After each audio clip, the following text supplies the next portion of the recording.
and welcome to this week's edition of Gaelic Weekly Live. With the Alliance Football Leagues all wrapped up, we look back at the permutations and we look forward to the championship as well. Tonight we're joined by Moyes Philly Mac. Moyes Philly Mac indeed. Philly, a social media GA analyst, I suppose you're better known and well known to all GA fans throughout Ulster. Yeah, well, thanks for inviting me up first of all, lads. It's nice to be here, thank you very much.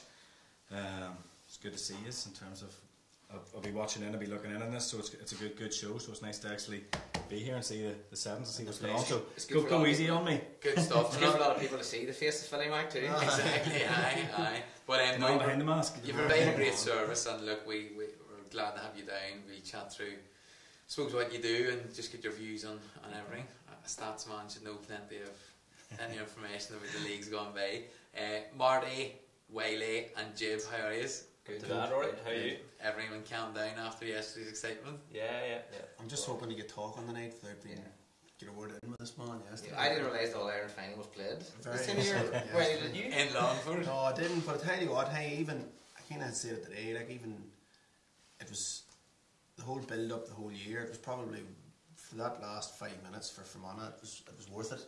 Aye, well we watched we watched a lot of bad stuff yesterday, you know. It was pretty poor match, stuff. You know, overall, but talk about a good last 5 minutes, like you couldn't ask for better, like, you know, when Fermanagh really had to step up to the plate, they did, like, so got exciting, sure, like, you know. Good stuff. You gotta share about it sometimes, like, you know. Okay, well obviously we were bringing radio coverage yet again with through We Are Fermanagh and We Are Ulster, so it was great to have, and I believe we'll be in Croke Park next Saturday. This Saturday. 5 o'clock, isn't it? 5 o'clock Saturday for Fermanagh. But of course we covered all the other counties as well. There was a lot of ups and downs and a few, well, not I suppose big surprises at the end of the season, but we could probably see it coming. Jib, any Jib's news for starters? I rattled about 4 into the WhatsApp group there just before we came in. Well, one we sort of half knew was out there already was Colin Cavan has to have an MRI scan today, I heard, so. There's a man maybe sitting beside us with no more to do, but you mightn't be able to say too much yet. But we hope from a Tyrone perspective nowadays, alright. What about Paddy McBurley's cruciate? Is it alright? That's some recovery. Not too many men can do that. Swinging off the left foot yesterday, like there was nothing wrong. Yeah. But I suppose on the German Conley thing, there is rumour that Conley is taking a rest, and I don't think he was with Vincent's either. So no, well, apparently he's been rested by Dublin, although he only played, I think, something like half an hour's football last summer, so I don't know what he needs the rest from a Dublin setup. But listen, looking out from from the outside, everything doesn't seem to be well between him and the management team down there. So it'll be interesting to see how it's going to play out. Most definitely. I suppose the hurlers in Dublin could probably do with him, with Shoot actually being let out for 6 months after Cooley's win yesterday. So. We just speculating more. You want to see him on the pitch, like you want to see him on the pitch for Dublin, but then like of all counties, like it almost doesn't even matter. That Dublin they're probably the one. Got up front. They're probably the one county that could. Can you imagine, like, if German Conley was in any other county in the country, like? But it's true, and you sometimes you say that, you say about the loss and can they cover with their system, but it really is with Dublin the case that they can afford to lose someone. They really have that much talent that it nearly becomes a case of if 2 or 3 other big name players actually aren't there, you nearly forget that they're not there till they're brought on as a sub or brought on, or somebody mentions you, or you read it in the paper the next day, Connolly's not there, or Kevin McManaman didn't start. There's boys like that, or Bruin's injured. You forget the talent list is just endless. It probably solves a bit of a headache for Jim Galvin when he's coming to selecting the team. Like if takes a man or two out. And they've enough for the in-house games anyway as it is. So they're all right. Jib, social media question. Social media. For a start, and I would like to thank Emma McFadden from Thrillick, who designed this new logo as well. We're going to put it up after the show as well. So good man. Very sitting beside me at school and copying me, obviously paid off for Emmett, so he's been doing well for himself now. You must be good at drawing. No, I haven't drew it in Wiley coloured it up. Drawn.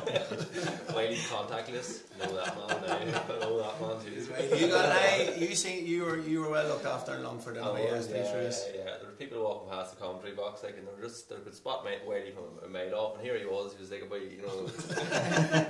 playing toy guns. But in fairness to them, like the minute we landed, there's two of the backroom team come up and brought us down. Two of the Longford backroom team come up and brought us down for tea and sandwiches, like, which was. I think they might have been looking a wee bit of team information on us. So. They didn't get too much out of us now. We didn't have it.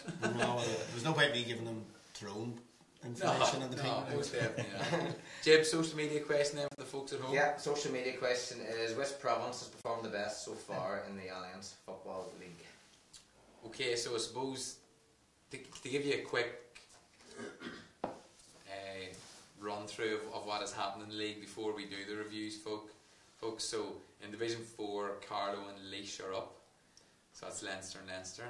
In Division 3, Armagh and Fermanagh are up, whilst Derry and Wexford are down. In Division 2, Cavan and Roscommon have went up, and Louth are down, accompanied by probably Down or possibly Meath. And then in Division 1, the final is between Galway and Dublin, whilst Donegal and Kildare have gone down. I'm sure everyone knows the permutations anyway, but just think about it. Who has performed well? What do we think ourselves? What's the general view? Well, I suppose you look at Division 3, two Ulster teams have got promoted. You look at Cavan have got back up from Division 2, another Ulster team, and you look Monaghan and Tyrone have finished 3rd and 4th. So 5 teams in the province have done well. Obviously, the big thing would be Derry's fall from grace. The somersault they've had 4 years in a row down. Like it's unbelievable to think that Derry's going to be playing Division 4 football next year. You'd bet your money that Slaughtneil club side would be pushing for Division 2 in the National League. So just set up for a great derby next year. You've London versus London there. Say no Mulligan tweet. Good man, Mugsy. Fair to say Munster, Marty, have stood still. Pretty much. I think Connacht probably can. If you look at Connacht next year in Division 1, they'll have 3 teams: Roscommon, Mayo, and Galway. And Galway going up to contest the final there. And obviously 5 counties in Connacht as well. Yeah. Sligo didn't go up or down. They had a big impact on Division 3 in the end. Up with that draw against Longford made a massive difference for Fermanagh in particular. And then yesterday they relegated Derry, and I suppose Leitrim hadn't a great season at all. But 3 teams in Division 1 is big for Connacht. And it's good for probably Munster. I would say they haven't stood still. I mean, nearly every team in Munster has went back, bar Clare and Tipperary.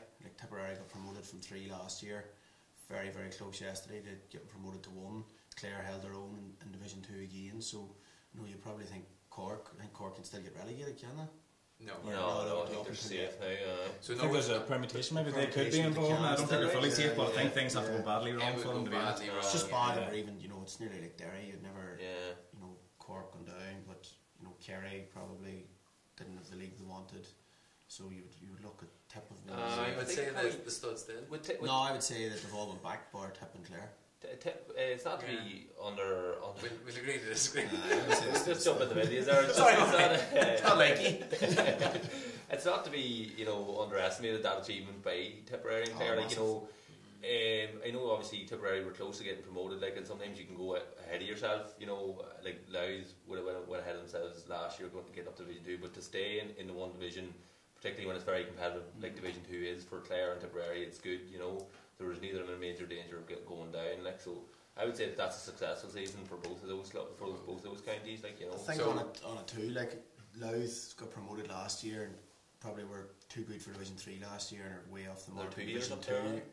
No, I think it was last year, wasn't it? They got promoted and then Kelly left. Fermanagh, who got relegated last year, are too good for Division 3 this year. So it seems to be that there's nearly a gap between teams that come up from Division 3 that either sink or swim. Yeah, we get on the review now, but just actually a friend of mine, a viewer of the show, sent to me last night and said it's a tasty looking Division 2, and for a team like Fermanagh going up who haven't really, who haven't excelled, let's say, it's a really, really tough campaign.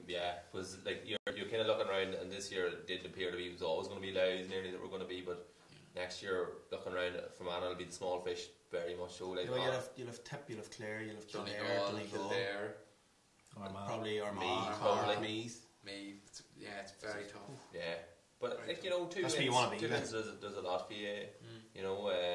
although last season, like in Division 2, they started really well, were beaten down, and then just kind of capitulated. Like had a pretty good performance against Galway and put it up to them for most of the match. But then after that, the second half against Galway, it was downhill after that, and you know, a good start goes a long way, I suppose. But sure, that's next season. I think we're being a bit harsh. You know, we're just picking out from out there. But obviously, I think the calibre you're playing against can often dictate. Okay, a good team should dictate their own pace, but the calibre you're playing against can obviously supplement as well. But probably as a footballer, that's what you want to be. Like you want to be playing at the highest standard possible. Most definitely. Okay. Hard to said too. The top 2 divisions are the ones you need to be in at least. Well, you're not realistically like you're not going to win a provincial title from Division 4 or Division 3. No. Oh, you know, not a chance. Like. Oh, there you go. There you go. That's Mickey Joe Hart, the singer from Different. Alright, so Moyes Philly Mac. We're not calling to be your full name, Philly McCann, because it's Moyes Philly Mac. We all know you from Twitter. You generally score updates and stats, but generally the score updates live from games, which is a fantastic service, particularly in this part of the country, I suppose, in Ulster. You obviously train your best to get to other games like Sigerson Real Cups and that kind of thing as well. I suppose give us an idea of how you started or when you started. Well, I suppose with all these sort of good stories, there's always probably a bit of bad that starts the whole thing off. So unfortunately, whenever I had a younger brother when he was 21 passed away in 2010. So got a very rare form of cancer and literally had it 6 weeks and from getting it till he passed away. So it was one of those sort of things. I went to England and over to some of the friends that were in university and studying and working on that over there just to really clear the head sort of thing, you know, that sort of a wee bit of time away. And I suppose when I was away, it was that sort of thirst nearly for somebody that had grown up being brought by mum and dad to all the matches and things like that, Moy matches, Tyrone matches. It was trying to find a score or anything going on. I remember the Moy were playing Dromore on the Friday night. It might even been a championship match up in Oma. And as I always said, when I came back, it might as well have been 2 flies climbing up that wall. There was literally text messages or phone calls. You couldn't get a score. You couldn't get. There was no radio coverage. I suppose Twitter and social media and things like that were only really kicking off or starting. You know, that sort of side of it. Come home then a few months after that, we're working things that got brought me back. Went to the McKenna Cup match. I think it was January 2012 or January 2013. The way the years are gone by. And one of the boys, Davey, lives in England, and he sent me a message and goes, "Well, are you going to do any updates on this tonight?" Just real random. I don't even know where he got the idea from or what he thought of. So literally started putting a score or two on Twitter, and the next thing it just exploded. I suppose 10 followers here, 20 followers there, and then I suppose I got into a way of doing it or enjoyed doing it, and I was going to the matches anyway, and I felt, well, if you're providing a service that people were enjoying or people were getting use out of, I enjoyed doing it. They obviously enjoyed following it, so I kept going, and all of a sudden 5 or 6 years later I'm still there with a few more followers, thankfully. Many followers have you? I think I'm just a few, well, maybe 100 or so off of 10,000 I think at the minute. So it's the same as you, Marty, is it? Well, I just took 100 or so off. 100. That's it's fantastic. It's really interesting. And, you know, it's as people talk, Wiley and Marty, you know, you've seen like check Moyes Philly Mac. He has the update or he has the score. You know, super.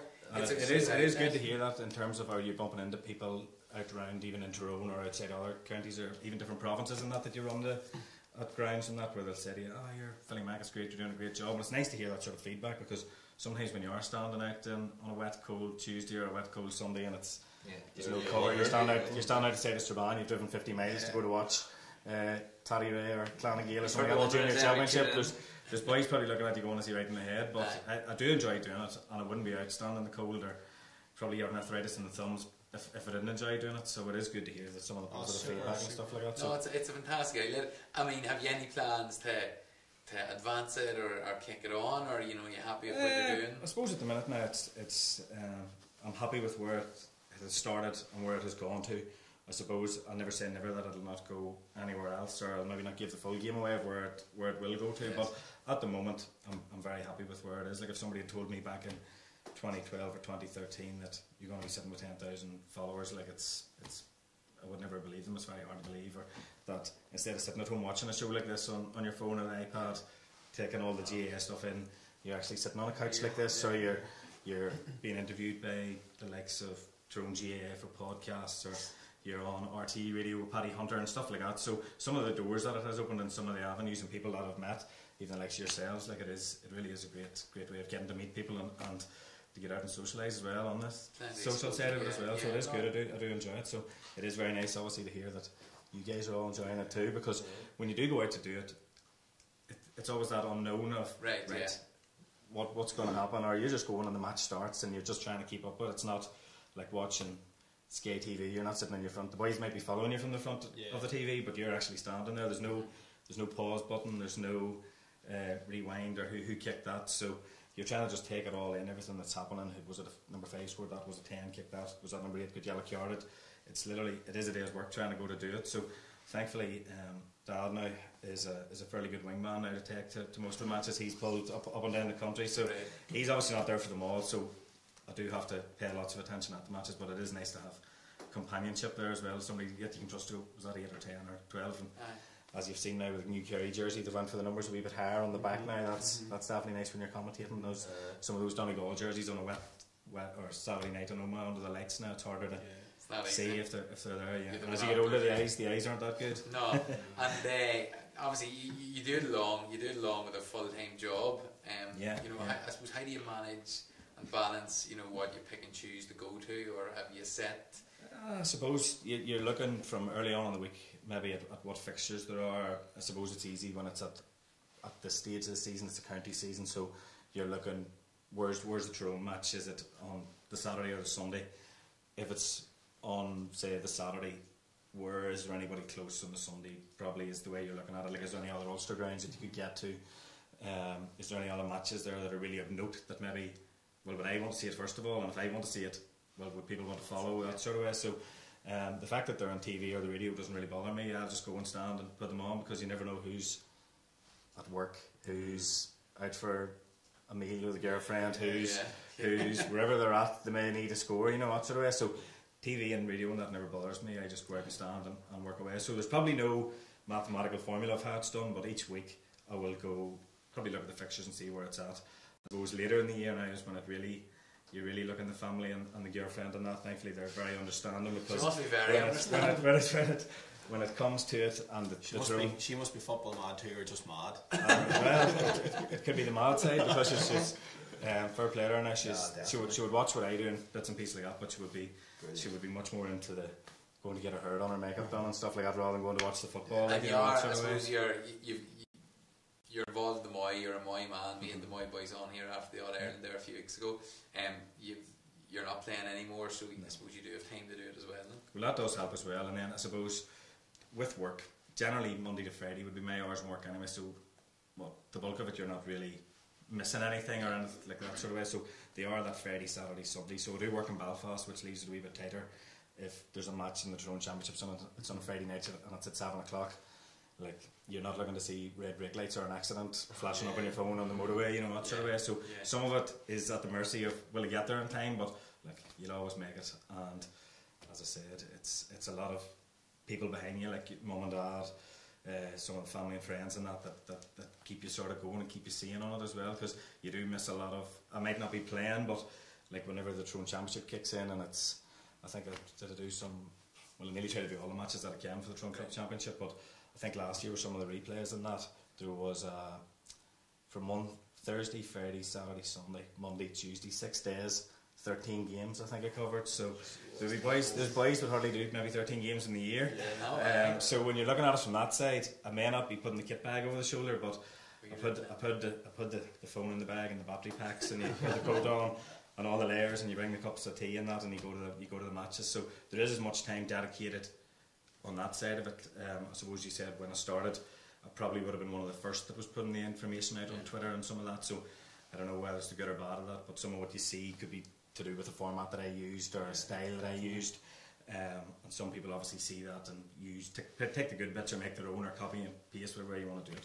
And what you do is, just to make clear, I suppose you've no app or anything like that, it's all just from there. Just me. So the only apps that I use at the moment on the phone are the Twitter app, the clock app, and the notes app. So keeping a tally of the wides and the elk yards and anything of note or injuries and stuff like that.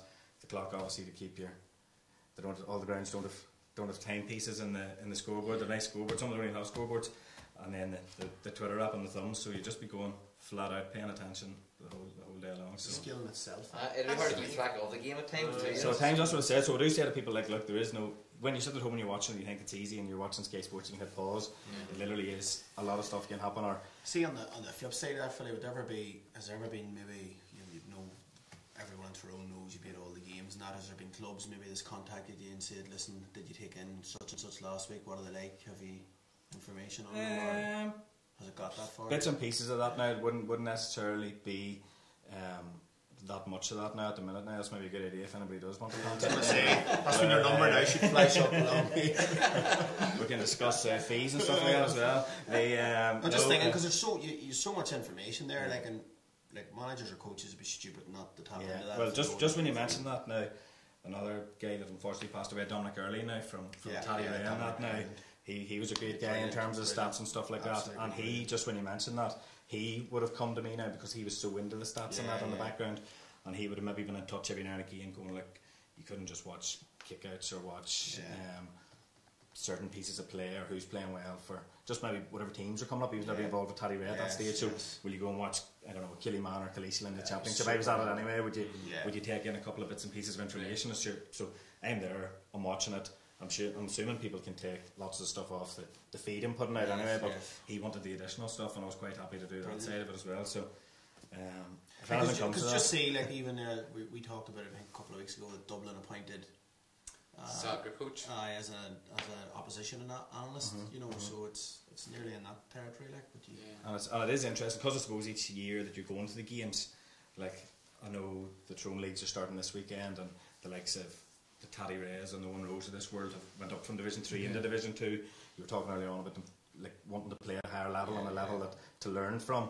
Like, me and Dad would have been going this last few years, and you were watching Division 3 in the Championship, and really Owen Rose and Taddy Ray and Tyrone were streets ahead of everybody else in that league, and you were thinking, Johnny Harkin's going well, or James Darcy's going well, or McShane's going well before he made Tyrone, or Owen Murray. There's boys that got understanding out, and I enjoy going to watch that element where you're seeing players from all around the county. You're probably seeing them coming up before they come up, and then each year you go, you can see them develop, and you can see, he wasn't just good that day, he was good over 3 or 4 games, or that next year, he's still good. You know, you can see the development of them and things like that. So I suppose, as you say, I probably get an insight into some of them and some of the teams before other people get it. So on that, you seen just when you mentioned about seeing players on the up, you seen David Clifford in action in the Sigerson recently. Brilliant. Absolutely. To go to see him, and I suppose you think back to last year's All Ireland minor and the performance he put in, like, it was like, will you ever see a performance like it in Croke Park again from somebody that's 17, 18? To go to see him then in Tralee playing Queens up in Belfast, maybe a month or 6 weeks ago, he looked like a man in the second half, was carrying a knock and he nearly limped round, and he still, I think, set up 1-2 or 1-3 in that second half, like, and you were thinking, this man is unbelievable. You were thinking, oh, he's done, he's pulled up, and he was holding the leg and that, and the next thing, you still needed a couple of men watching him, like, so you don't need me to tell you, he's definitely going to be one you're going to be watching out for in the future.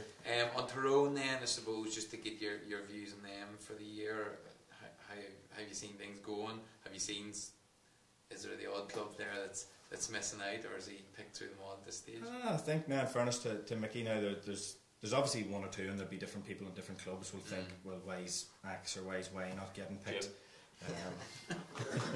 He's definitely, he could get a call up, and I suppose you have the likes of that you think, look, there's always one or two that could be out there, but on the whole, to be fair to Mickey Hart, he's playing with probably what the bulk of what's out there in terms of what's scoring or what's playing well in the matches, you know. So you have to, over the years, probably there was years where he said, I wonder why such and such didn't get a chance, or maybe he could get a go. And yes, there's always going to be a handful of players like that that's floating about, but on the whole, you have to say, like, he is operating probably with the best of what's out there for county. He very rarely gets it wrong. Like, you're probably talking about, I don't know if there's anyone out there that would go on to the team. There's obviously maybe 3 or 4 that might be as good as maybe 3 or 4 that's in the panel, but and even the other side of that is, I suppose, as the likes of Lee Brennan's maybe showing this year, it doesn't just come in and happen straight away at the county level. You have to come in and you have to get your year or two's experience on it, sort of way, like the likes of Ronan McHugh, some of them boys from Ohio, like he's from Ohio, and you're going to have to take, I suppose he's going to be, it's hard on the players, I suppose, because they're going to have to be patient and they want to be playing, but a lot of it I think is to get in with the likes of Peter Donnelly, get your strength and conditioning, get in working with this year Stevie O'Neill, the likes of Gavin Evans, even listening to Mickey Hart. Like, all that stuff has to be improving then, boys, as club men, to go back to their clubs, which then helps the clubs. But I suppose for some of the men that's probably not seen as the first 15 or first 20, it's frustrating for them. But I still think you need that 1, 2, 3 years to get this. It even happened Matty Donnelly. Like, Matty Donnelly was in maybe 2 or 3 years and he pulled out one year, didn't he? Yeah, He pulled out one year because he thought he physically wasn't up to it. Yeah. You know, and then just thought when you mentioned Stevie O'Neill there, I should have mentioned this at the start. When I'm down in Oma a couple of days a week now, there's a Glenagale fella who works with me, and Stevie's obviously managing Glenagale the year, but played an in-house game or a bit of game at the end of training one night there, and they were a man short, and Stevie went in and played. I think he knocked over about 6 or 7 points. It's just, and it's even when you listen to some of the players even talking after the matches, like it was Niall Sludden or John McShane or Frank Burns, whoever the press are interviewing after the matches, there'll always be a press angle where they'll come at them and ask, what about Stevie? What do you think? Right from even the McKenna Cup, like, it was interesting just to hear the way the press went down, that route of what about Stevie, what's he bringing? And just throughout the whole thing, the guys have just been saying nearly that, look, he's working away, it's going to take time, but it's good, we're enjoying the training, he's bringing the forwards, the defence is going here, but the forwards are shooting practice and things like that. You're talking about Colin Cavan being injured, I'm led to believe that it was in a shooting session after the training was over, I think, or coming down the end, that he has picked up the injury. So it's nice to hear that they are doing the shooting and they're going for goals or going for points, wherever it is. So hopefully as the year goes on now, we'll see Stevie's influence on it. Did him no harm at the weekend. Speaking of Stevie, of course, we have Stevie's on the Legends board, which we'll be doing at the end of the show. You're going to stick around with us and chat about the reviews, and you're also going to pick for the Legends board. And remember, you have to pick somebody off. Right. Is it what we call this, the Tyrone appreciation board? He's a Tyrone man. Well, you're definitely going to get a Tyrone one this time. We'll not give it away all of yours, but I think we're getting a wee bit one-sided over. Still smart about TV, aren't you? We're on TV. You're not happy. Do you have anything on social media there? Yeah, we have a couple of messages coming through from Anna. People are in fine tune today. Dominic Corrigan up from Anna. Mary Logue from Anna are the best. Sorry about that, but you're right, Mary. Well, give them their praise today. Cal McCracken, is this a priest only chat room? There's English Dave. English, I don't know, fella, do you know anything about this? Where are we now? Shane Connolly, fair play fella, great updates, always unbiased. Pat Armitage, great performance from the Ulster teams in the league. Galway and Cavan overall are the standard counties. Monaghan's win will add to Galway's confidence now against Dublin. I think that's based towards our question. Ryan McKenna says Killymanaboo, Philly. And then another one, 3 Connacht teams in Division 1 now. Leinster are by far the weakest province. Brutal standard in Leinster. Obviously, not including Dublin. Kildare were up against it this year in Division 1, and I suppose disappointing for them that they didn't get any points on the board. Probably just maybe pushed Donegal. Had probably a few close games, but they were disappointing. But apart from that, there probably has been a development in Connacht going on this past couple of years that people probably haven't witnessed because they've been so absorbed in this Mayo team, even though they haven't won the last 2 provincial titles. But the fact they went so close to win All Ireland's, like the rise of Roscommon and Galway has nearly came under the radar. Like 3 of them in Division 1 next year is massive, like in a small province. When you mentioned Leinster, you know, just when you were talking about players having to get 1, 2, 3 years on the squad to get there and you know, shape up, you know, it's a case of other counties in Leinster throwing the head up to a degree. I know that sounds a bit crazy, but they're thinking, what do you think that would be probably testament to Tyrone, that you can have the like of player of Lee Brennan, who we would have known about because he's probably local to us, but we had known about him for probably the last few years since his time to make, because you know, he was making a big impact there.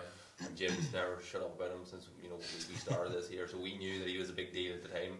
But he kept in there, you know, he stuck at it. Like, but there's a lot of kind of bad feeling around the counties, and players are kind of pulling out and saying, you know, why am I giving this commitment and why are we doing this here? Or, you know, year in, year out, so what's it all for? Like, but in Tyrone there seems to be, you know, obviously they're semi-successful, you know, with one of the last few Ulsters out there, like, but it's something that is, teams are struggling, especially in Leinster, because there's not a hope. there's not a hope of winning the Leinster Championship, like, you know, and it's tough. Like, you turn around to Lee Brennan and say, right, come on the panel for 3 years, but you're not going to get that much games, and you're not going to win. You're not going to win a provincial championship. Like, it's hard for players to do. Like, we spoke yesterday after with Dal Masterson from Longford, like, and he originally had retired from county football and didn't actually go back into the Longford panel to probably the second week in February, and he was one of the best players in the pitch yesterday. Like, he was certainly Longford's best player, but he was so disappointed after it because he just said, you know, that's how they're judged, that's how they judge their successes in the league, and that's how they judge their development, because Leinster's really a non-runner with Dublin in it. So, you know, it's now that the league's over for them, it's nearly an end of something. Like, it's the only realistic chance they have of being competitive. And then you look at, you know, two stories coming out of Connacht this weekend. Rochford saying he's asked about Keith Higgins, who's pledged, I suppose, the league to the hurlers. He's a dual player, obviously, and he says, look, we think you just need a bit of time off. We'll talk to him and see where he's at. Keith Higgins is a big hurler man, and he's into it. You look at the guy from Leitrim who had to make the decision, you know, between Leitrim footballers and Leitrim hurlers. Okay, right, we might look and say, well, neither are going to win the All-Ireland, but, you know, you're playing for your county, it's your decision, and the decision was given to him, and he went with the footballers. So it's hard to stick in there. Look at Stephen Sheridan, an article on him recently from Armagh. You know, he wasn't even making the squads at 30 up until even last year, 2 years ago.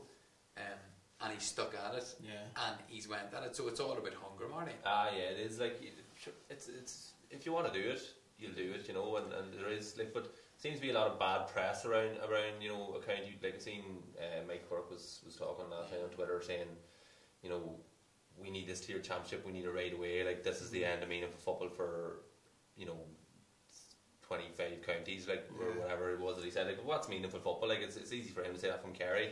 You know, like, where you're in there, you're going to be in the Munster final every year. You're going to get to the probably last 4, at least last 8 of the All Ireland. Like, you're going to be looking, you're going to get to the Munster final, they're going to get to the Super 8s.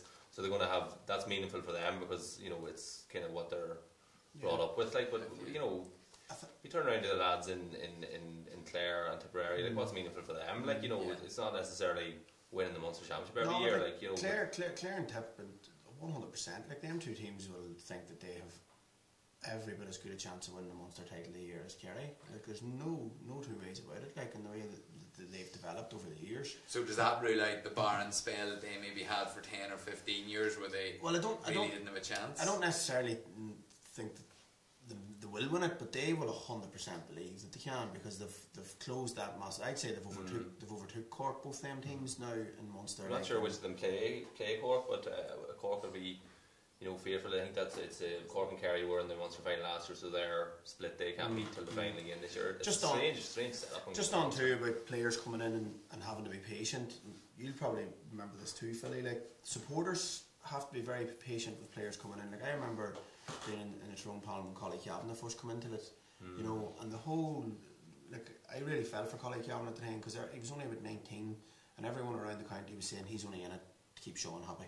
He's only in it because Sean will pull out, or they don't want to lose Sean, the Aussie rules or whatever. Like, and really for the first 4 or 5 years, Collie struggled. Like, and he was, you know, he was playing as an orthodox half forward, and the corner forward of one of them very first matches as well, and Clonus and things like that. Wasn't really working for him, and now he's like, if Collie Cavan, if the MRI comes back bad, like, it's Tyrone and Big Baller, because he's the go-to fella now. Like, you know, so it's not only about the player being patient, it's the money, the right setup, given that letting them come into, and everyone that supports that setup being patient with them as well. Okay, well, look, we get on. We've talked away that because it's interesting. I was going to ask you about a tier championship. We might get to that actually when we go through this. But just on, I suppose, on the divisions and the permutations that have come, I suppose Carlow and Laois have went up in Division 4. No surprise, Antrim will probably feel they've let it slip, Philly, in that regard. Yeah, they were sitting third maybe in that league there. With, I think it's even bad form that they didn't let them guys finish off there. I think Antrim had a game in hand. Them and Laois isn't going to be played. So there's 3 games that aren't going to be played. You feel that's bad form? I think it is bad form now, especially at that level. Whatever it is, the 7 or 8 fixtures come out at the start of the year. That's a county man and a county manager is training and organising for all those fixtures. The fact that they've tried to squeeze it in January to March in the worst months of the year. Like, only 3/4 of your football played by the end of March. And we mentioned this yesterday, Marty. The fact too that the lawmakers and the fixture makers in Croke Park were hoping results would go their way yesterday, so them last fixtures didn't matter. It's an absolute disgrace. Yeah, if Cork had won yesterday, like that means finals would have had been cancelled or changed in some way. Scotland not being guaranteed. Will the like Leitrim be happy, or Leitrim are obviously going to New York to face a stiff challenge, which you know they have to win? Well, I was chatting to Leitrim on today, like, and he's not one bit happy. Like, you know, we had Emlyn here a couple of weeks ago, and Emlyn played yesterday, and he got a goal and could go down 2 points and then come off. But like, so he was saying he's returning from injury himself, and there was 4 or 5 other lads that's rejoined the panel there recently. And they need that competitive game time, like, you know, because they can go now and play a challenge game with that, but what are you going to get out of a challenge game compared to on a challenge game, Marty, is a challenge game, 2 challenge games more use behind closed doors? I wouldn't think so. I wouldn't think so. Like, when you've got a league, like, it's not a big thing to try and set up at that level, you know, whereas everything else will shut down for county matches at this time of the year. Like, you've got 7 league matches organised, like, you know, the weather's one thing, like, you know, you can't legislate for the weather, but the like, Burn Cup's going to be now on the 13th of May, the Burn Cup final. This is like, you know, it really, I kind of, part of me hoped that the Division 2 would completely get messed up yesterday and they would have to cancel the final just to give them the real kick up the arse that they deserve. You just wonder, like, if Dublin had a game to play and it was Tyrone on their lights or Monaghan on their lights, it was going to produce so much revenue.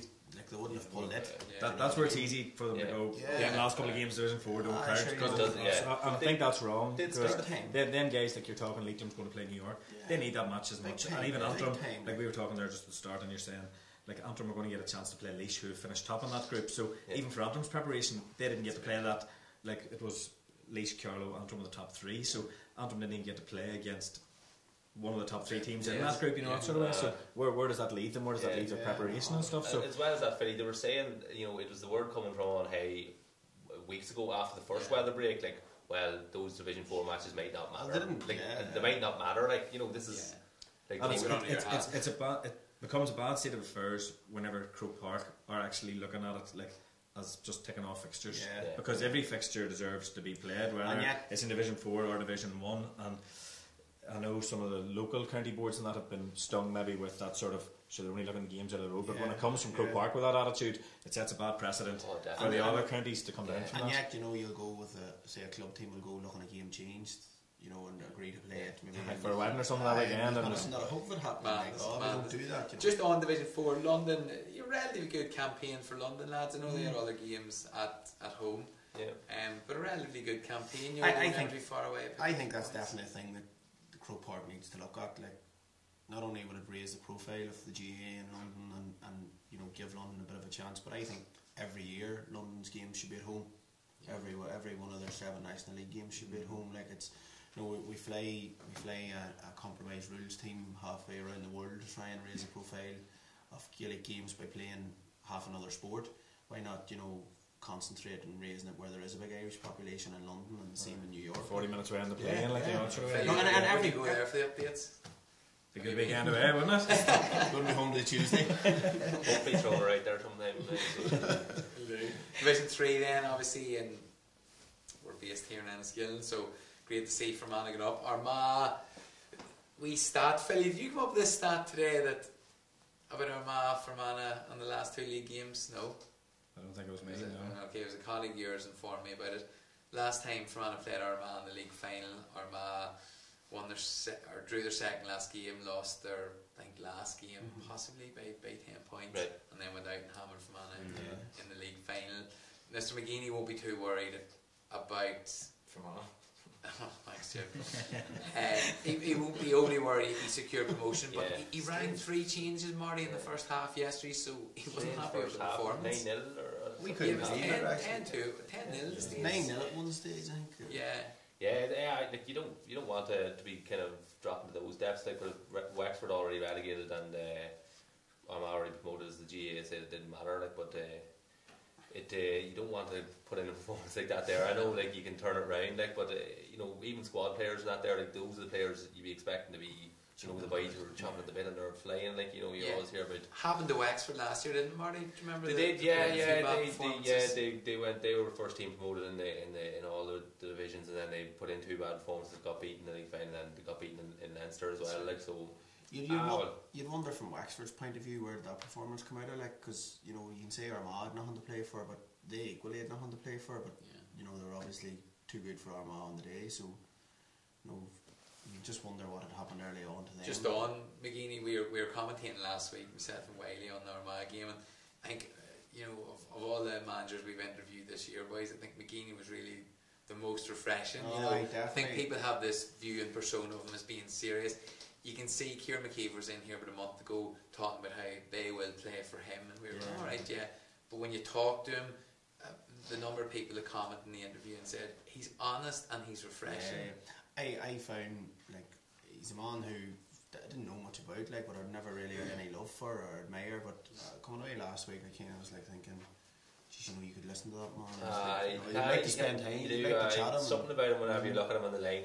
He's so miserable looking or something, you know. You just you kind of don't want to like him, but then when you do hear him talk on the radio or like chatting to you last week, he does actually sound like you know, so polite and so helpful and honest, really honest, just genuine. Like, although he does have Paddy McKeever and others to do the roaring up and down the lane now, I haven't seen from last week. We're going to have a clip of the Fermanagh game here, the win in the dying moments that sealed the victory for Fermanagh and promotion.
So Fermanagh with a 110 to 1-9 victory. As you can see at the end there, the Longford lads absolutely devastated. Fermanagh lads jumping around for joy. Shimi Quigley, I suppose, back. We tend to talk about most weeks of Fermanagh, but stepping up to the plate, hitting one from play, and those 2 frees at the end to seal it, Marty. Yeah, it was jubilant scenes, very exciting. And that was just the press box. It was a very colourful press box. It's hard when you're from me to way away from Longford, people who are going bananas in the opposite of what I was going bananas for. But no, fairness to Shami, like, he stood up to the plate, you know, and that was a you know, pressure kick. Like, he had missed one probably slightly easier from in front of the goals, but to kick that, you know, everything was riding on it. You know, Croke Park next week, promotion. You know, just the season, pretty much the league season was resting all in one kick in the last kick of the game. You know, it's a great way to end the league campaign for Fermanagh, like, you know, and it's a great way for Shamey to end the league. You know, it'll give them a lot of confidence going. He had been kicking those frees from that distance, 45 and that off the ground, but he chose that one. Yeah, he'd been kicking. He kicked all out of his hands yesterday. Yeah, and like, you know, he kicked them pretty well as well, and one great point from play. He one miss, which was unlike him, but while he kind of said it at the time, it was almost nearly too straight. You know, it was right in front of the goals. One of them ones, and the minute the free was give, I'd say, you know, I think the ones we say is to say this will be a score, and I'd kind of say to Murray, like, these ones are nearly harder. You'd nearly prefer them a bit either side of the post. Like, it was dead in front of it, and the way Shimmy likes to get a curl on his shots, you know, it was difficult. I thought it was just. Like, I was more confident in his last one. But he stepped up and did the best. There was a debate of whether it was a free or not at the end there. I think that one was probably a free. I think the one for the equaliser, I think it was given Rory Corrigan. I don't think it was a free now. But listen, you know, Fermanagh last year, there was a couple of frees went against them later on. They got them relegated from Division 2 against Derry. So, but Dennis Conran was very gracious in defeat, you know, despite that he was. And even you know, we asked Dan Masterson about it, you know, and just about the referee, and he said he'd no gripes about them decisions at the end, because that's, you know, that's just refereeing, its interpretations of it. The one he had a gripe with was the Conor Berry one, who went on a marvellous run, and at that time Longford were 2 points up. He just put the burners on, he left everyone for dead and went through the middle, and I think the referee had given the advantage twice, and then he had played a hand pass off till Rian Brady kind of got gobbled up and passed it back to Robbie Smith, and Robbie took a hook shot and it went wide.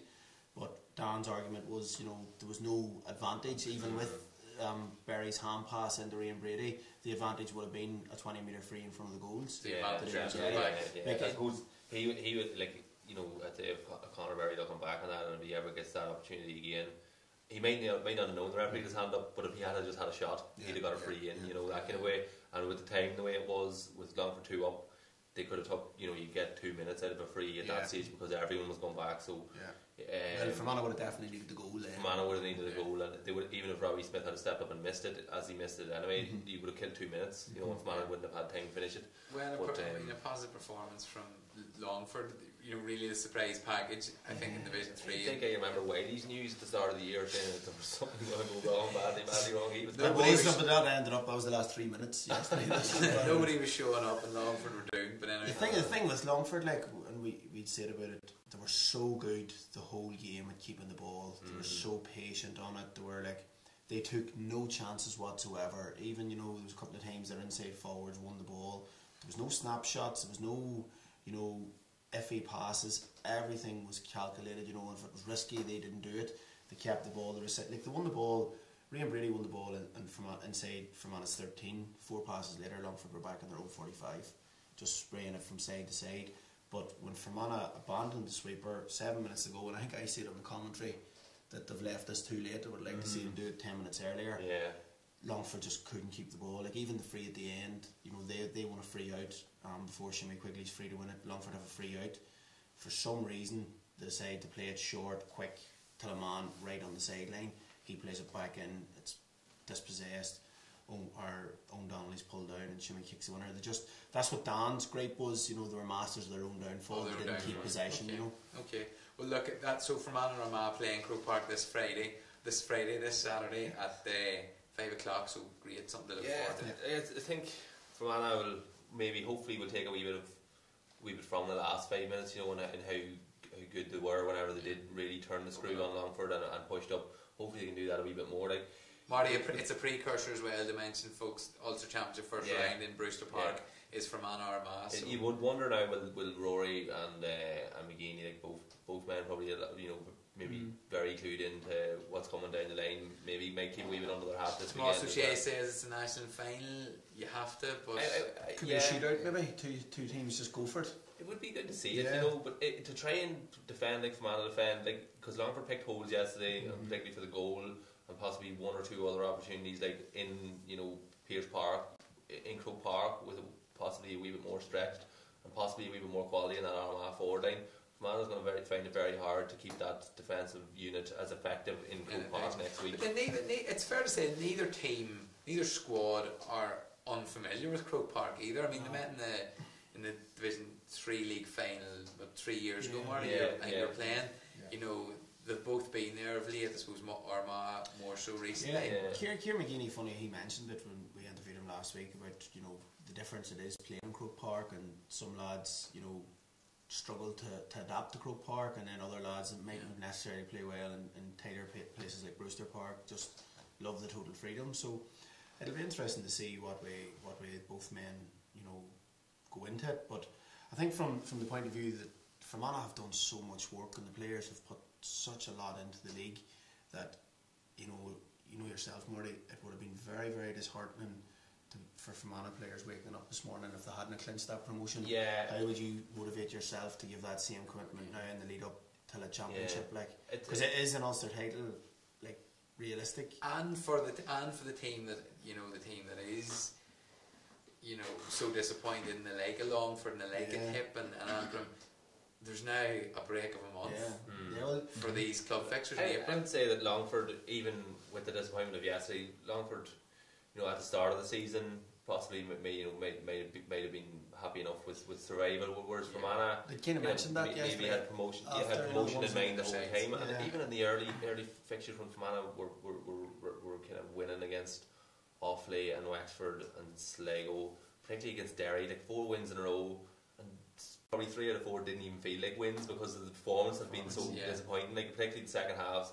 And against Derry as well, like chatting to a few of the lads after that Derry match, like it was nearly like an loss. Like if they were that disappointed in how they showed up in the second half, you know. But to get through it and to get through it ugly, not playing overly well, like I was kind of fully expecting Fermanagh to come out at some stage, and I suppose they did do it against Derry for a while, and to just actually really open up and play some nice football, like, you know. They've done for a while against Derry, and in fits and starts and other games. So hopefully, you know, it'll come together for them at the right time. Thought Rory Corrigan made a massive difference when he came on yesterday. He won a couple of vital frees. Like, he's elusive kind of character, you know. So a lot of defenders around the got there. He draws frees very well, you know. So if he doesn't get gobbled up by 2 or 3 men, you know, he's a good man to draw free off a one-on-one. And it worked yesterday. Well, look, time's moving on. Armagh Fermanagh this week in the league final. Just on that then, Philly, Derry and Wexford have been down. Wexford, I suppose, haven't really performed, but what's going on in Derry? Well, that is the $1 million question. That it's, I have to say now, even over the last 24 hours, when I heard the result after the Tyrone match yesterday, I have to be honest, I was flabbergasted that they were relegated. Like, you think of Derry in Division 4, like it is unthinkable. Like, if you were from Derry, I don't know how they're coping. I think when if you've looked at the season, it's not a surprise. But then when you actually say, right, they're playing in Division 4, that's a big thing. You know, Paddy Bradley seems to always have something to say against Derry. Last night he took it up on Twitter, and the captain of Derry, Enda Lynn, says, you know, what's your problem with Derry football? And there was a wee bit of a spat. But what is going on, lads? When you think Derry was in Division 1 final in 2014, won Division 2 2013, like, when you think of that, like. But will McInerney be that, you know, yes, he'll be disappointed, but, you know, a lot like Hart started off for the younger team, a lot like Tipperary have come up with a good minor and 21 team. You know, he has really bred a lot of young lads this campaign so far. Yeah, it's just that I suppose that when you're staring down the barrel of Division 4 next year, it's hard. Like, you know, heading off to places like Waterford or Limerick or London, you know, it's not where you want to be. Like, particularly, you know, if you want to be competing in Ulster, which is eventually where they'll want to be. Like, obviously there's a lot of new players out there, like, and with Donegal, who did also, you know, are kind of relatively young, like they're falling from Division 1 to Division 2, like, so, you know, obviously it's disappointing, but it's not the same. Like, when you're breeding young players, even at 18, 19, Derry bringing on young players at 18 or 19 would still probably factor them being good enough to stay in Division 3, like, you know. Like, even Derry last year when they got relegated to Division 3, there was a massive inquest in it. Now to think again, like, does it show that maybe in 2014 was it Damien Barton over them? Does it show maybe the Brian McGaver, whoever it was, does it show the magnitude of the job that they done, that they actually had this team in Division 1 league final? Politics. For a county that's struggling to get their best players out, how are they going to get them out next year in Division 4? Yeah, like every Derry manager seems to go in thinking that they're going to be they're the man that's going to rift the then fighting in the county and heal the bad blood, and it just seems to widen. It seems to be harder for a Derry man. Like I was chatting a fella from the Loop, like, and he was telling me like that in Derry, like, no other club man would barely buy your lotto ticket. Do you know the way there's rivalry here? But honestly, like, you know the way there's rivalry here, and you know there is rivalry in every county, but still, you know. But I reckon in Derry that's just a no-no. Like, it's you wouldn't go out with. God forbid you won 10 grand. Like, honestly, I reckon it's a no-no. Like, it's that big and maybe it's reflecting on their. Yeah, it's like we spoke about before with the fact that you've got like a Chrissy McKeag and Brendan Rodgers there and Carl McKeag, like those three defenders, like, you know, the quality that they will bring to, you know, if you have them for all your matches in the league, I don't think you're getting relegated, you know. And that's what's happened, you know, with Slotney getting to the All-Ireland semi-final. They missed those three players for probably 3 or 4 matches. They go back to the last 3. Brendan Rodgers came back and got injured, and the Chrissy McKeag took a break. So, you know, maybe Paddy Bradley's hinting maybe that there's an underlying factor with the county board or something. Like, it seems to be that he come back down the line and said, you know, that he is a Derry man through and through, and it's not the football. So is there something? There's always problems up there. Yeah. Is there something wrong with them? We just leave it at that. Alright, Division 2, Cavan and Roscommon have went up. Are you chatting your Cavan friend? Do you know what? I was talking to my Cavan friend earlier, and I says, well, I know what you're on about. He says, obviously he was one of I think everyone in Cavan that was writing McLean off. Then he was grand, then they were writing him off, and then for the last 4 games he's been the main man. But Cavan are going well, Roscommon are going well. Tipperary would be very disappointed. Below that, then in Division 3, lads, you know, Meath down. Okay, maybe Clare, steady, Louth. You know, Meath's been very disappointing. Like, very disappointing. Cork. You know, as well. High standard. Division 2 is very high standard. We had talked about at the start of the year that was the main field of the but division. you wouldn't see them amiss those 4 teams possibly in Division 3 either, really, would you? But, you know, well, Louth, and Meath have been down there in the last few years, and Clare and Tipperary had been kind of around that area, but they've kind of established themselves well now as Division 2 teams. Like, so I suppose, like I know they're down in Meath, and Louth were saying are definitely Division 3 standard. Down in Meath, they're probably heading that direction, you know, and Cork aren't too far ahead of them. Cork. But it's amazing how you could build up, because you think of 2 years ago, you think of Fermanagh, you know, getting a draw against Tyrone to stay up, playing like a Galway, going away to Galway and getting the draw. Yeah. Then going down to Division 3, Galway have kicked on, Tyrone obviously have kicked on as well. Yeah. So maintaining that status for Clare and Tipperary, the 3rd year is going to be crucial. Yeah, but I think it shows that, like we talked about, or I've mentioned about, I think Clare and Tipper are ahead of Cork now, and you know, the battle for Munster, but it just probably shows for the development of them counties how important Division 2 is. You know, like, we're talking about how next year it's going to be the same for Fermanagh. If they're going to look to kick on, is to continually play in that top 16 bracket against the quality teams we mentioned about how tight a division it's going to be next year. Like, that can only be good for you. You know, instead of playing, you know, no disrespect, going. You say it's getting there, but you need to stay there. You need to get that You experience. mentioned, you know, beating Wexford and Offaly. It was expected. It didn't give you nothing from it. You didn't need nothing into it, you know. So that's where you want to be challenging yourself. Louth obviously, Louth play Meath this week. The bottom of Division 2 still to be sorted. Louth have been relegated, but they play their near neighbours Meath, and you know, could cause an upset if Down can get points against Tipperary. Can we see Louth upsetting Meath? Philly, what do you think? Or I suppose you would have looked at Wexford not upsetting Armagh. They did. It just depends on the day now. That sort of last sting in a team that has no wins. I suppose just when you go through the leagues there, it's interesting that we talked about what the state the provinces are in.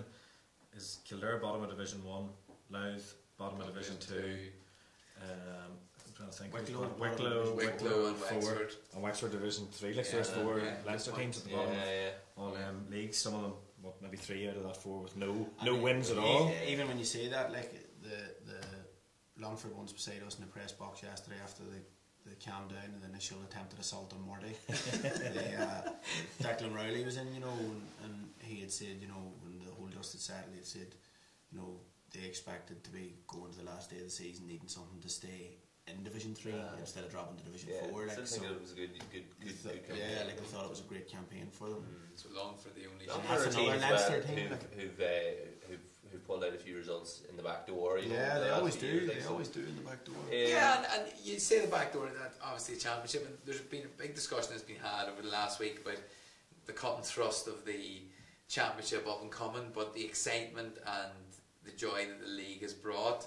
The cut and thrust of the championship is coming, but it's nearly everyone knows more or less going to happen. I think the thing is, exception to Down. Yeah, I think the thing is with the league, if you look at the majority of league games, they're always maybe 2 or 3 points either way. They're very close. You look at the majority of championship games, like there'll be landslides. So is that another argument for a tiered championship? That's not for. Well, there's always big gaps. Like you're talking about putting Division 4 teams up against Division 1 teams in cases, and like there's no way you can just turn around and there's upsets as well. And an interesting point. It was in the Irish News last week. Brendan Cross was writing. I think it was about. It was Neil Ewing and Sligo player had said it a few maybe last year to them at the Irish News that. There was a time whenever you play 1A, 1B and 2A, 2B and that there was a mixture, like so there was maybe Division 2 and 1 mix and Division 3 and 4 mix. So if you're in Division 2 you're getting a taster against Division 1 teams, and if you're in Division 3 you're getting a taster you're getting a taster ahead of yourself, whereas if Sligo go out to play Mayo now in the Connacht Championship, like that's a one-off match against the Division 1 team, and the next time you play them it's going to be a year later, like there's no learning curve, like you either hit the ground running or else you're gone, like that kind of way. Whereas the league, although it's good to have even matches, the fact that you're getting one-off match against a top tier team every year, doesn't give you a chance to improve yourself. Whereas if you mix it up slightly better, so change the format. Change the format of the league rather than talking about changing the format of the championship was where they were coming from. To more games that kind of competitive. To try and give you a chance. Like Westmeath played Dublin now 2 years in a row in Leinster, and there's been a whitewash both times. Like there's been no closing the gap on it or nothing. Like like you put it like. Well, the Westmeath have improved. They have improved, but they haven't improved when it comes to the likes of Dublin or that. They've improved at the level they're at. Not like it's like it's like playing Division 1, 2, and 3 in your county clubs. And then having a championship and drawing against Dragish. It's not Dragish will be competitive at the division they're in, but they're not going to be competitive compared to Trillick. So it's definitely food for thought. I think that's quite a good point, Philly. What Wiley's made there, it probably does show the gap. That obviously means you're in favour of some class of tier or change. From my point of view, I think that there should be the leagues the way they are. I'm happy enough with the way the league structure is. I think every team should then play their provincial title. Once the provincial title is played, I think Divisions 1, Division 2 should play for the All-Ireland, and Division 3 and 4 should play for B All-Ireland. That is. I think it has to tie in somewhere with your league position or your league performance. They have to bring it in like that. I don't know how they do it in an A makes and the a league B. even more competitive. So if you're the team that gets promoted from Division 3 that year, you play in the All-Ireland series. If you're the team that gets relegated from Division 2, you play in the B All-Ireland. There's a man beside you, and he's looking his eyes. Well, he's as excited as he did long for you. I have seen that look on my eye. I think like you've ended your own argument there when you call it the Division 1 and 2 play in the All-Ireland. A and B. And then the All-Ireland's the All-Ireland, like that's the. But I mean the All-Ireland. Sam Maguire, and then 3 and 4 can play in the Aidan McCarron Cup. Yeah. No, but I think but being honest, but who you're saying there, who cares about that? And you might be right as a player, but who cares? Who wants to go and watch Dublin beat Westmeath by 22 phone points? number? Watch them, but who wants? Does Kieran Martin and John Hassan want to go out and play against Dublin every year? I don't know. The Maidens have got the Maidens. I don't know. I would say that they like to get the chance to play. German Conley was showing you a clean pair of eggs like you did in Croker. You might want to do it every year. I go up against it. If I was fit, you're not for. So like you think so. You think if if Kerry's caught in Leinster the year or in Munster the year, then and they draw Wicklow in the back door, or Wicklow or Leitrim in the back door, and Leitrim and all have to. You think that's worth watching? Well, it might not be worth watching, but it'd be worth playing. And, like, is it worth watching Crawley Town play Man U in the FA Cup? Well, like I know a couple of years ago that like Leitrim. No, not really. Like, I know a couple of years ago, like when Leitrim Armagh 625 to 9 points to beat them in the back door, like, and we went in that next year to Leitrim, like, and it was. The lads were just shattered. Like, yeah, it was absolutely no good to them. Kerry put 7 goals and 21 points past Kildare and Croke Park in the All-Ireland quarter-final a few years ago, and Kildare are Division 1 team this year. Like, yeah, but they were the Division 1 team then. I think they were Division 3. So by taking the Division 3 team out of that, you wouldn't have seen that scoreline. Like, that's doing no one any good. Just in my opinion.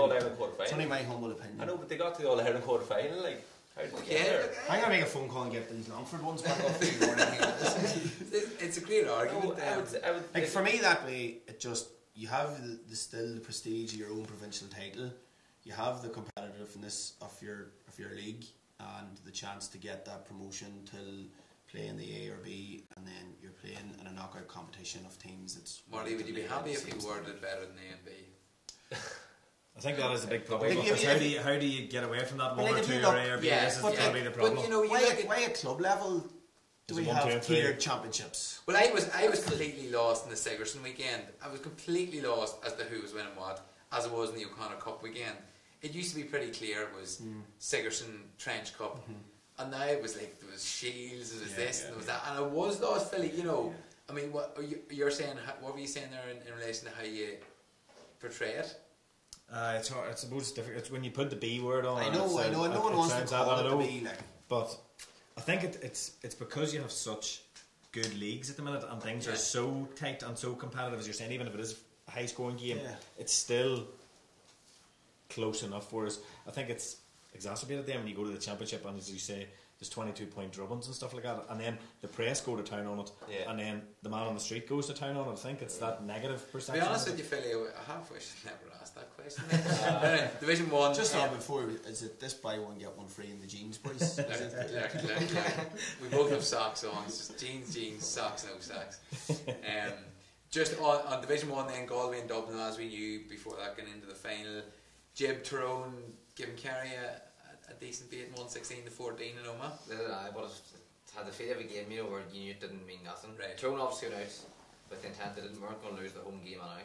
Kerry came down and didn't, you know, they didn't have half their team out either, they didn't play too much fine line. Clifford didn't get on, like, and he's actually one of the reasons why I want to go was to see Clifford get on. He didn't come on. Tyrone were just didn't want to lose their last final game. That was that. Kerry were just very lethargic. They've improved week to week. Tyrone, like. Oh, their scoring stats. I think their scoring stats in the last 3 games have been. The last 3 games now in particular, they really have stood up now. The likes of, which was probably, you know, we sat here a couple of times and people were on about maybe is it the demise of Tyrone or the poor form and that, but like Tyrone won an Ulster title 2 years ago from Division 2. They had a slow start in the league last year. You know, probably stayed up going into the last game or the second last game.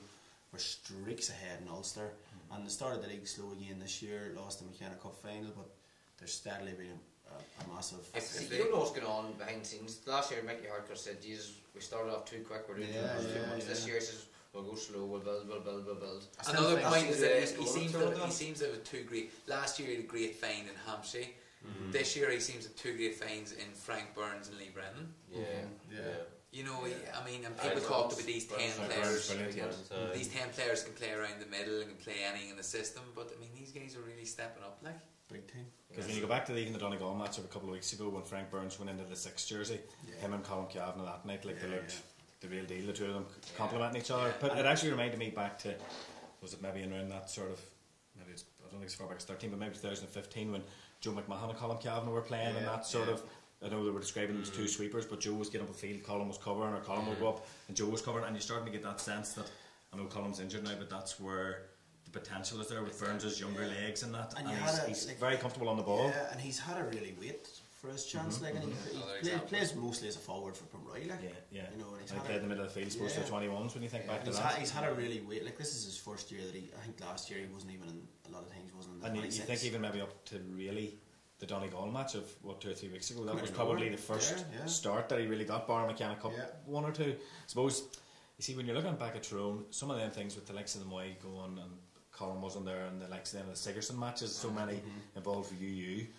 It was hard to read them in at the start of the league because you were forgetting certain players were there. You know, I think it shows the big thing, 2 things in it. You have to be so patient when you're in, you know, a setup where there's that much quality, but when you get your chance, if you don't take it both hands. But if Tyrone, you were talking about how comfortable Burns was. I was actually chatting with a former Tyrone minor manager yesterday, and he was telling me growing up, says Burns was a wee bleached blonde, corner forward, white boots on him, and now look at him.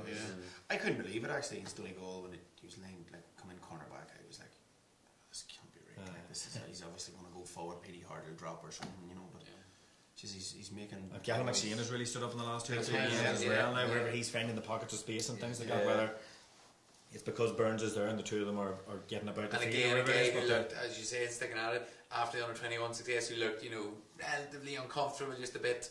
I think that 2 Ulster finals ago he was on and he got the black yard, him and Manny got black yard in the first half, but then you think back to last year's Ulster final and he wasn't getting started, like, so you do have to take the rough with the smooth sort of thing. The thing I like about McShane is McShane gets the ball and he just wants to go at his man. And people say he can be greedy at times, but he wants to go at the man, he wants to go for goals now. He shows a lot of bravery on the ball. He doesn't want to go back. One situation. Monaghan, just sorry lads, things ignoring. No, Monaghan obviously good win against the Dubs and Crokey yesterday. Yes, bit of a dead rubber. Dublin obviously still a strong team out, but you know, Monaghan, Tyrone game, Marty, and Ulster's going to be a cracker. Yeah, there's a few great games, I suppose, early on in the championship, like with either Monaghan and Tyrone going out, and you've got Galway and Mayo in Connacht meeting in the quarterfinals as well. Like, so make for an interesting backdoor. There should be a few big enough teams in it, you know. But that's going to be a huge game. Like Monaghan, Kieran Hughes was back in there, and really good. Jackie Carnes come back to himself again as well. Monaghan too, maybe. I think we talked here a couple of weeks ago about who's been players of the league so far, and that.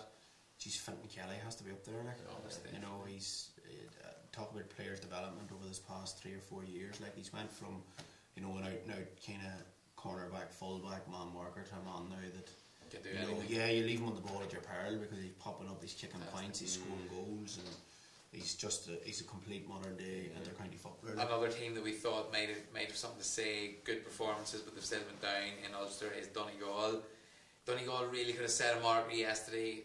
Maybe a bit of poor decision making on McBrearty's part. McLaughlin gets the ball then and takes 12 steps. I think 13, I counted 12, 13, 12, 13, 14. It's a joke there. Either way, he took them and he slotted over the bar.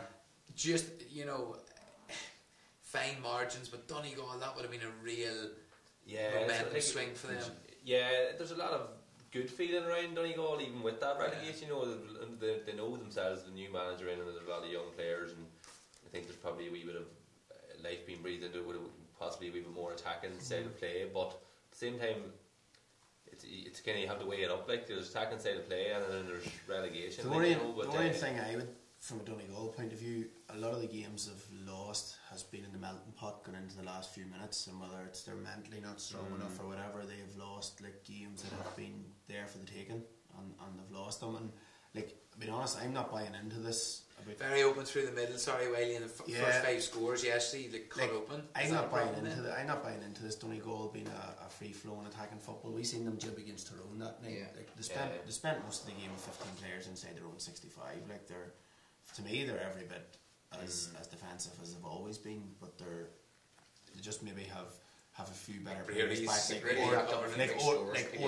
And Oren McNeilis is back in. He's chipping in with scores. Leo McClune's back in, so they're maybe getting a wee bit more joy when they go forward. But I'm not buying into it at all that they're going to now this like total football team. They probably lacked a wee bit of cuteness towards the end there yesterday as well. Like Mayo showed it. They kind of the dragon started whenever Mayo got the point. Like, but before that, McBurdy not taking a chance or even giving it off to get that last point, and then the chances that Donegal had probably to be cynical after that there is something you want to see. Like, but I think if McBurdy hadn't done the crucial, they would have stuck it over the bar. I think how important is this Lee Keegan injury going to be for Mayo? 4 months 4 he's months. out, but sure, look, yes, and he's missing game time, but sure, he's back at prime time in August. But anyway, look, time's ticking on. Yeah. Grab that legend boards, lad. Grab it, I'll read a few comments here too in relevant. Pat Armitage just says he hasn't been to the last 2 games, and the coverage on We Are Ulster has been priceless. Thank you, Pat. Good job, lads. Thanks, Pat. Patrick Neillis, Tyrone have been accused of defensive football but racking up big scores. Dublin very cynical but nobody's shouting about them. Sean O'Brady, if Wiley had stayed in Leitrim then they could have been in Division 1 as well. Thanks, Ogie. Thanks. Jared O'Kane, good show tonight. Philly stuff knows his stuff. Jared, we have Jared down in a couple of weeks, I think. Patrick Neillis, Scully, dark horses this year. Donny Fair, Owen Donnelly had a great game in the middle of the field. Manus Maguire, great win yesterday, but Fermanagh have a problem letting teams take control during the second half. Manus, you could have placed in this panel, Manus. Manus, I agree with that. Trying to flex it, just a lot of comments, boys. And Delivery, I must admit, Philly Mac looks cooler on the sofa than Mooner did, and he'll definitely buy all these boys a beer afterwards, not like Mooner. Mooner's actually right back, wouldn't say Allenda, just a little more hair. Shani Donnelly Crawley would beat Man United. Niall Jackman, I don't believe Tyrone are streaks ahead of Monaghan. In fairness, lads, or Donegal, Monaghan are building into the championship nicely and have strengthened the squad. I don't think we said that. No, I think there's. I think that Monaghan maybe going into that there. Just on that, I kind of meant that there were streaks ahead this past 2 years, and the scores in Ulster reflected that. Like, I mean, the won Ulster at a canter last year. It's true enough. I think Donegal and Cavan will be an interesting one. That's a huge match. Cavan going well, and Donegal. Cavan will want to win, and the knives will be out again.